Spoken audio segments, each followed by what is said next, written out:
कि प्रदेश सरकार का भी पूरा सहयोग प्राप्त है।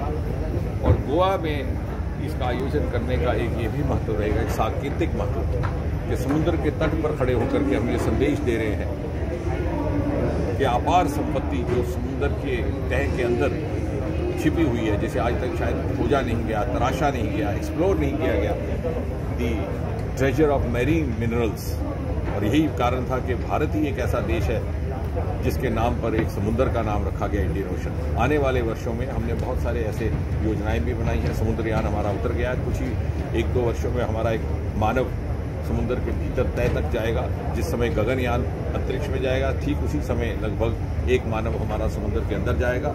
और गोवा में इस कार्यक्रम के होने का या इसके आयोजन का एक ये भी सांकेतिक महत्व है कि समुद्र तट पर कार्यक्रम आयोजित किया जा रहा है। अपार संपत्ति जो आज तक तराशी नहीं गई, वो आने वाले वर्षों में, आज भारत 75वें साल में गुजरा है। जैसे मोदी जी ने हमें आह्वान किया कि अमृत महोत्सव है, ये अमृत महोत्सव का आह्वान लेकर के हम एक संकल्प की यात्रा आरंभ कर रहे हैं। और जब आज़ाद हिंदुस्तान अपनी 100वीं सालगिरह मनाएगा और विश्व पटल पर इसी अर्थव्यवस्था के बलबूते पर उसका बोलबाला होगा। सर, एक स्टूडेंट के लिए कितना इम्पोर्टेंट लगता है कि दिस टाइप ऑफ ये इसलिए कि आने वाले समय में जितना भी हमारा वैज्ञानिक प्रौद्योगिकरण होगा, प्रगति होगी, वो युवाओं पर निर्भर होगी। And I am glad to also note that now youngsters are feeling interested. जिस प्रकार मोदी जी ने इसको बढ़ावा दिया है, उसका परिणाम यह हुआ है कि भारत में एक साइंटिफिक टेम्परामेंट पैदा हुआ है। आज देश में कोई ऐसा परिवार नहीं, कोई कुंबा नहीं, कोई घर नहीं जहां टेक्नोलॉजी प्रवेश ना कर चुकी है। अंडर प्राइम मिनिस्टर मोदी,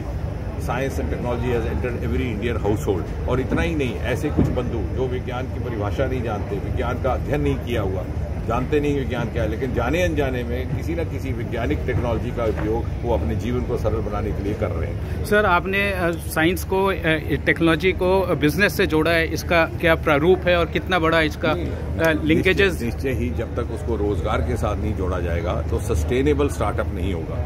तो आज मैंने ये भी एक नया आह्वान हमने देने का प्रयास किया है कि जहां स्टार्टअप का महत्व रहेगा, उतना ही महत्व सस्टेनेबल स्टार्टअप, जैसे गोल्स में सस्टेनेबल गोल्स होते हैं, इसी तरह आने वाले समय में सस्टेनेबल स्टार्टअप्स पर भी हमें तवज्जो देनी होगी। सर, हम 100 यूनिकॉर्न की ओर बढ़ रहे हैं, भारत 100th यूनिकॉर्न की ओर बढ़ रहा है और 7 साल में ये प्रोग्रेशन बहुत फास्ट हुआ है। निश्चय न केवल प्रगति हुई है बल्कि प्रगति की गति बढ़ी है। और आपने देखा होगा ये सब कुछ पिछले 7-8 वर्षों में हुआ, क्योंकि प्रधानमंत्री मोदी जी ने साइंस के साथ संबंधित हर कार्यक्रम को, हर योजना को, हर वैज्ञानिक को सहायता भी दी है, सहयोग भी दिया है और प्रोत्साहन भी दिया है।